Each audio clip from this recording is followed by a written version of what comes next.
It's my life. Lazy, lazy, lazy, lazy, lazy. It's my life. I got dirty, dirty, dirty, dirty, dirty. It's my life.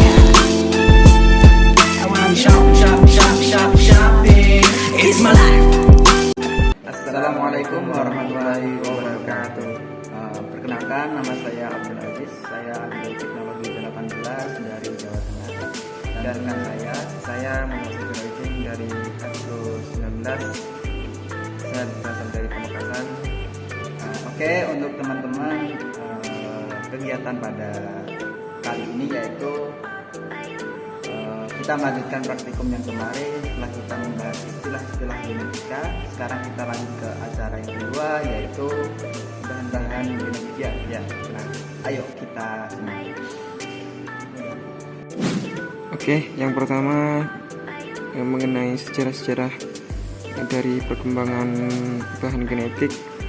Kalian bisa mengulasnya sendiri, membaca dari modul yang telah tersedia. Di dalamnya itu terdapat beberapa sejarah dan juga karakteristik dari bahan genetik.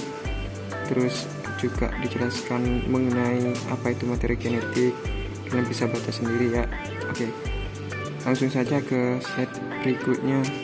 Baik, pada slide kali ini membahas tentang tujuan dari praktikum dan juga tentang beberapa latihan soal yang harus kalian pahami. Nah, yang pertama mengenai materi genetik. Nah, salah satu penyusun dari materi genetik itu ada DNA dan RNA. Nah, juga ada gugus fosfat, ada gula pentosa dan basa nitrogen. Nah, ketiga bagian tersebut ada di dalam DNA dan juga RNA. Nah, langsung saja bagian yang pertama. Apa nama bagian yang dilingkari? Nah, bagian ini merupakan salah satu basa nitrogen, yaitu adenin, yang dilambangkan dengan huruf A, berarti adenin. Nah, di dalam DNA maupun RNA itu ada basa nitrogen, tapi terdapat perbedaan di antara keduanya. Kalau di basa nitrogen DNA itu ada purin dan pirimidin,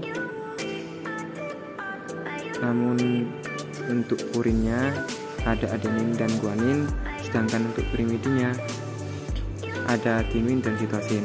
Sedangkan untuk basa nitrogen dari RNA itu ada purin dan pirimidin sama, tapi perbedaannya terletak pada pirimidinnya yang semula di DNA itu ada timin diganti menjadi urasil. Oke. Jadi jawabannya adalah basa nitrogen. Yang kedua yaitu apa nama bagian yang dilingkari? Ini merupakan gula pentosa, rumus dari gula pentosa. Nah, karena ini merupakan bagian-bagian yang tersusun di dalam DNA, maka gula pentosa dalam DNA itu dalam bentuk deoksi. Jadi jawabannya adalah C, deoksiribosa.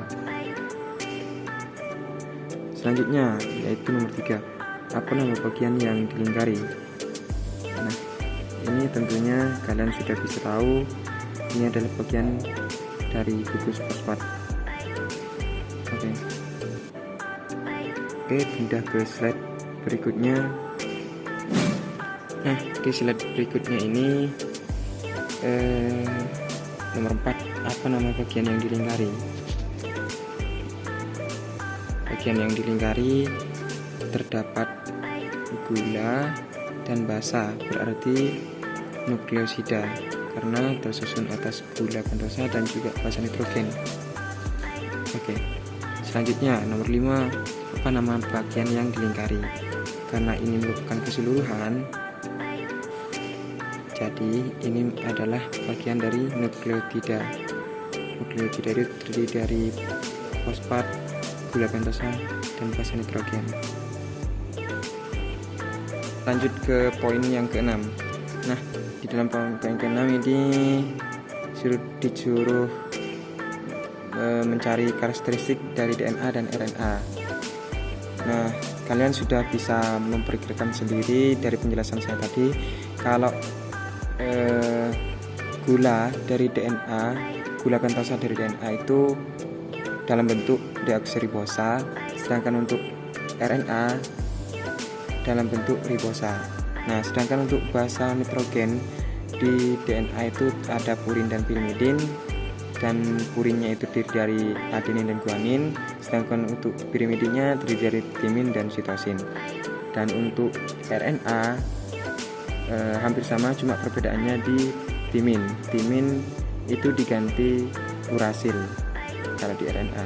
Nah, sedangkan untuk utas dari RNA ini yaitu double helix. Helix itu semacam spiral gitulah. Nah, dan untuk RNA utasnya helix. Oke, tadi sudah dijelaskan tentang penyusun dari materi genetik. Nah, jadi sudah jelas ya, materi genetik itu ada DNA dan RNA. Nah, jadi DNA khususnya itu dia akan mewariskan sifatnya yang dikode dalam tadi basa nitrogen itu kepada keturunannya. Nah, kemudian DNA akan membentuk molekul seperti ini yang disebut dengan kromosom. Dengan cara apa? Dia itu kayak menggulung, menggumpal, dan diikat oleh benang protein histon sedemikian rupa sehingga memadat dan membentuklah seperti ini yang disebut dengan kromosom. Adapun bentuk kromosom itu nggak harus seperti kupu-kupu atau egg seperti ini, ada berbagai bentuk macam, ada kayak gumpalan atau gimana, coba dilihat aja di Google gitu. Nah, adapun struktur dasarnya itu kita pelajari struktur dasar atau morfologinya itu sebagai berikut. Abaikan panah-panah yang gak jelas, fokus aja kepada bolpen yang saya lingkari warna biru itu. Nah, soal nomor 7, bagian apa ini? Itu bagian ujung hitam-hitam itu yang saya lingkari itu disebut dengan telomer. Nah, kemudian bagian apa ini? Nomor 8 itu bagian lengan pendek, disebutnya lengan pendek, itu disebut dengan heterokromatin. Kemudian bagian apa ini? Itu yang ada di tengah, itu yang mengikat kromosom dan sister kromosomnya, itu disebut dengan sentromer, berarti B. Kemudian bagian apa ini? Itu adalah lengan panjang, disebut dengan eukromatin. Mana ini nggak ada eukromatin?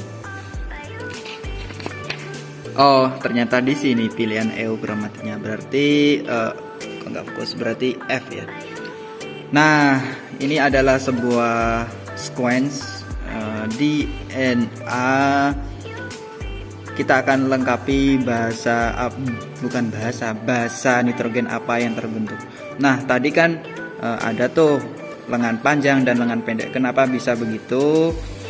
Kalau lengan pendek itu biasanya terdiri dari basa yang mempunyai ikatan 3 ini. Nah, ikatannya akan 3. Karena dia ikatannya kuat, jadi dia akan sedikit mengkerut. Nah, sedangkan lengan panjang atau eukromatin dia terdiri dari basa-basa yang mempunyai ikatan 2.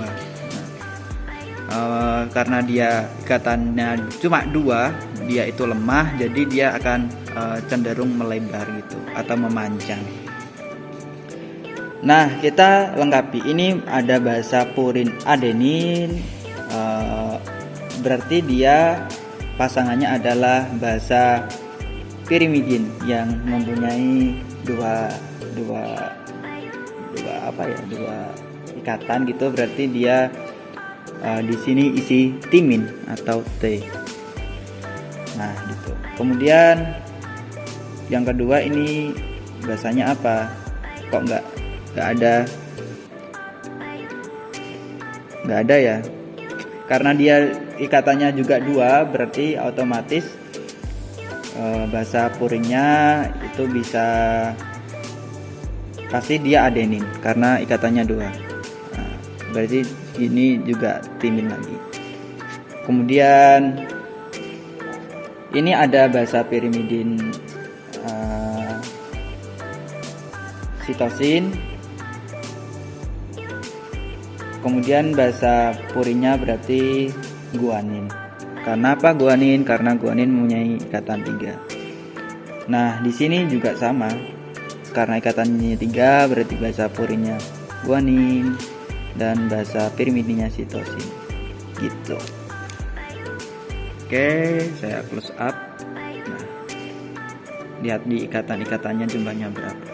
Nah, ini kemudian ada soal, nanti silahkan dikerjakan dan dijadikan topik pembahasan di laporan gitu. Oke, baik, demikian tadi yang dapat kami sharing. Mungkin nanti ada kayak kekeliruan atau apapun, silahkan disanggah, diberi masukan, nggak apa-apa gitu. Nanti kita diskusi di grup. Kemudian kalau ada yang kurang jelas silahkan bertanya, bisa di grup ataupun ya lebih baik di grup sih biar teman-teman semua tahu. Nah, demikian pertemuan kali ini, semoga bermanfaat untuk kita semua. Assalamualaikum warahmatullahi wabarakatuh.